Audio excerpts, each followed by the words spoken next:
Well, I think the stats given by the finance minister on procurement, that was wonderful. That's, I think, something which the government's been saying for the longest time, that they are working for the benefit of the farmers.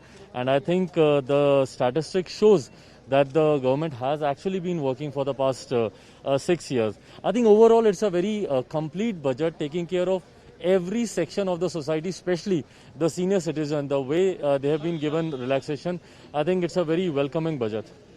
यह budget आत्मनिर्भर भारत को मजबूत बनाने का budget है। सभी sector को ध्यान में रखते हुए, विशेषकर स्वास्थ्य सेक्टर में आपने देखा कि लगभग 137% की वृद्धि की गई है और 2,23,000 करोड़ से भी ज़्यादा का ये वृद्धि है। और कुल मिलाकर के हम ये कह सकते हैं कि ये बजट 70,000 गाँवों को मजबूत करेगा। वहाँ के स्वास्थ्य सेक्टर जो हमारे गांव के अंदर हेल्थ एंड वेलनेस सेंटर है, 602 गांवों में डिस्ट्रिक्ट लेवल पर वो हॉस्पिटल जो स्पेशल केयर और क्लिनिक जो बनेगा वो एक विशेष उपलब्धि होगी। और पूरे देश के अंदर जो हम ये कह सकते हैं स्वास्थ्य के सेक्टर में जो प्रधानमंत्री जी का और उनके नेतृत्व में सर्वे भवन्तु सुखिनः सर्वे सन्तु निरामया, सभी आरोग्य रहें, सुखी रहें, समृद्ध भारत, स्वस्थ भारत, स्वच्छ भारत और शक्तिशाली भारत बनाने की दिशा में स्वास्थ्य पर जो उन्होंने विशेष रूप से बजट में ध्यान दिया है, इसके लिए मैं अपने आदरणीय प्रधानमंत्री नरेंद्र भाई मोदी जी और साथ साथ वित्त मंत्री द्वय को मैं बधाई देता हूं। बहुत बधाई।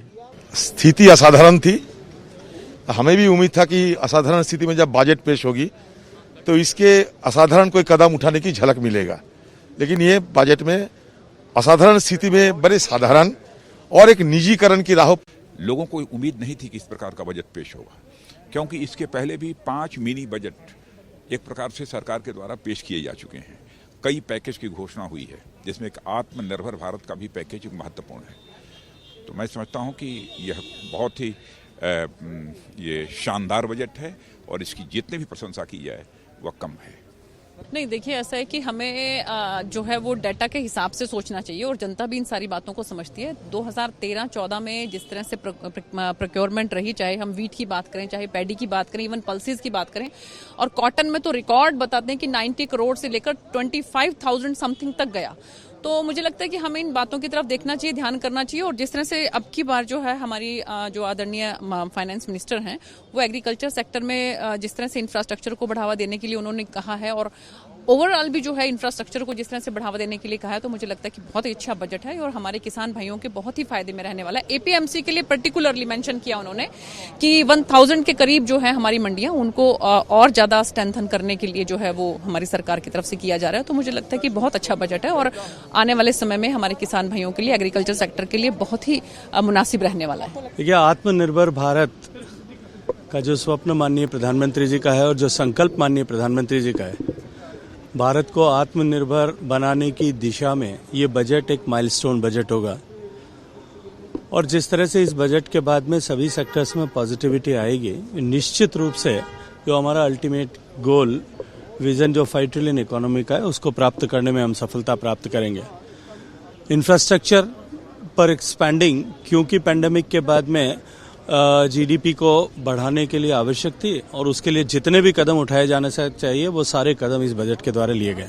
देखो, ये तो जो बजट है वो काला बजट है और देखो दोनों चीजें हैं। जितना झूठ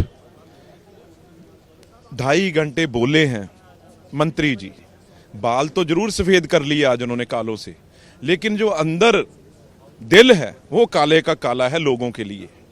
बालों की जगह उनको सफेद दिल को करना चाहिए। वहां जो कलर है, ऊपर तो सफेद कर लिया, लेकिन नीचे जो काला कलर है उसे भी सफेद करना पड़ेगा अगर वाकई इस महामारी के दौरान, इस कोरोना के दौरान लोगों को कुछ देना चाहते हैं तो। लेकिन बिल्कुल झूठ के झूठ ऊपर। आज भी एयरपोर्ट उनको, आगे जो पोर्ट्स हैं वो भी अडानी को, ये चीजें सब की हैं। और बड़ी बड़ी एफडीआई, बाहर जो बड़ी बड़ी कंपनी है, उनको उनकी भागीदारी 51 से सीधी 75% कर दी गई है। तुम आप अंदाजा लगाइए कैसे ये देश हमारा चलेगा। आप ये क्यों नहीं देखते हमारी आबादी कितनी बढ़ रही है, पॉपुलेशन बढ़ी ना, 130 करोड़ हो गई ना, तो जिस दिन शुरू हुए थे उस दिन 60 करोड़ से शुरू हुए थे। तो आज खेती, आज नए सीड आ रहे हैं, नई ज्यादा जरूरत है, तो जितनी पैदावार होगी उतनी खरीदोगे ना। तो जब पैदावार ज्यादा हो रही है तो वो खरीद आप उतनी रहे हैं, इसमें आश्चर्य की बात कौन सी है। अगर पहले 20 करोड़ था, फिर 40 करोड़ हो गया, 40,000 करोड़, आज वो 75,000 करोड़ हो गया। तो जितनी पैदावार है वो तो आप उठाएंगे ही ना। किसान को तो आपने जो एमएसपी है पंजाब हरियाणा में वो गारंटी की हुई है। आप ये बताइए भी यूपी में कितनी खरीद होती है, बिहार में कितनी खरीद होती है। ये तो सिर्फ डाटा जो दिया है पंजाब और हरियाणा का दिया है। वहीं जो नए बिल आए हैं वो तो अब कोर्ट ने रोक दिए, नहीं तो ये आंकड़े जो है 75,000 करोड़ अंबानी अडानी के होते, इनके थोड़ी आते।